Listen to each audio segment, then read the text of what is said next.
Magandang araw mga bata. Handa na ba kayong makinig at matuto? Magaling kung ganon. Bago natin simulan ang ating kwento, sino muna rito ang nakakita na ng pagong? Opo. Ng matching. Sino rito nakakita na ng matching? Okay, kung ganon, sa tingin ninyo, anong katangian ng meron ng isang pagong? At ang matching naman ay? Opo, tama. Ang pagong ay likas na mabagal at ang matching naman ay likas na makulit o pasaway. Okay po. Ngayong araw ay ang ating bagong kwento ay patungkol sa magkaibigang si Pagong at si Matching. Alam niyo na po ba ang kwentong ito? Hindi pa. Kung ganon, tahimik na makinig kay teacher. Isang araw, matapos ang isang malakas na ulan sa baryo nila Pagong at ni Matching, ay nagkasunduan ng magkaibigan na maglakad-lakad. Sa gitna ng kanilang paglalakad, ay nakakita si Pagong ng isang natumbang puno ng saging. Ano ang nakita nila? Isang puno ng saging. Sino ang nakakita nito? Si Pagong, mahusay. Matching, tingnan mo. May puno roon, wika ni Pagong. Oo nga kaibigan, halina't kunin natin at iuwi, saad ni Matching. Ngunit paano natin maiuwi ang ganong kalaking puno? Matching, tanong ni Pagong. Ito ay ating hahatiin kaibigan. Sa akin ang itaas na bahagi at sa iyo naman ang ibabang bahagi, wika ni Matching. At sumang-ayon naman si Pagong kay Matching. Ngayon, kanino napunta ang itaas na bahagi? Kay Matching. At ang ibabang bahagi naman ay napunta kay Pagong, mahusay. Sa pag-aakala ni Matching na mas madaling mamunga ang itaas na bahagi ng kanyang puno, ay dahil ito ay may mga dahon na, ay agad nila itong inuwi sa kanilang bakuran upang itanim. Sa paglipas ng mga araw, nakita ni Matching na namatay ang kanyang puno. Ito ay natuyo at nalanta. Nalungkot si Matching sa naging resulta nito. Kaya naman agad siyang tumungo sa bakuran ni Pagong upang ibalita ang nangyari sa kanyang tanim. Nang makita ni Matching ang bakuran ni Pagong, ito ay nagulat sapagkat ang itinanim na puno ni Pagong ay hitik sa bunga at malago. Nakaramdam ng inggit si Matching.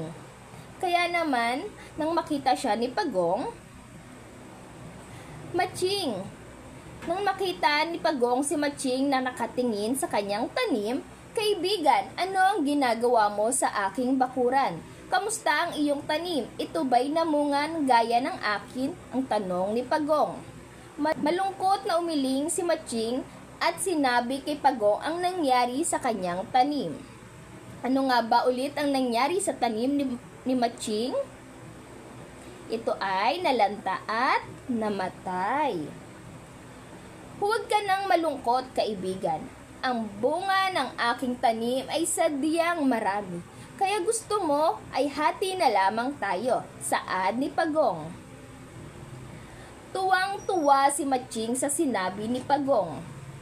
Agad na pinaakyat ni Pagong si Matching sa itaas ng puno upang manguha ng bunga. Ngunit, sa kasamaang palad, ay kinain ni Matching ang bunga ng saging sa itaas ng puno na tila ba'y ayaw nang magtira nito. Kaibigang Matching, bumaba ka na riyan at ako'y iyong tirhan, sigaw ni Pagong.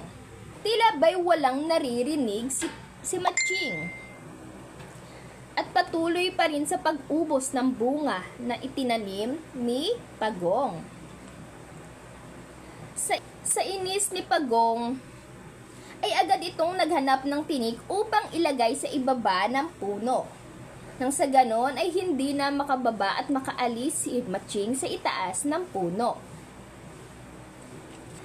Kaibigang Pagong, ako'y patawarin mo. Hindi ko sadyang ubusin ang bunga ng tanim mo. Ako ay lubos lamang nasarapan sa mga ito. Sigaw na pagmamakaawa ni Matching. Hindi makasarili ka, Matching. Sarili mo lamang ang iyong iniisip.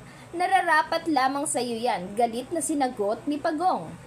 Sinubukan ni Matching na bumaba, ngunit sa kanyang pagbaba, natusok siya ng tinik. Aray ko! Sigaw ni Matching.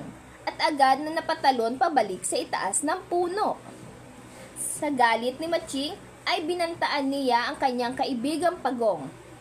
Nasa oras na siya ay makababa sa puno ay agad siyang gaganti sa ginawa sa kanya ni Pagong. Natakot si Pagong sa pagbabanta ni Matching. Kaya naman, agad siyang tumungo sa ilog at doon na nagtago. Simula ng araw na iyon, hindi na umalis sa tubig si Pagong at hindi na rin nakaalis sa taas ng puno si Matching. At dito nagtatapos ang kwento ng magkaibigang si Pagong at si Matching. Ano ang natutunan sa kwento ni Pagong at ni Matching? Opo, huwag maging makasarili. Ano pa?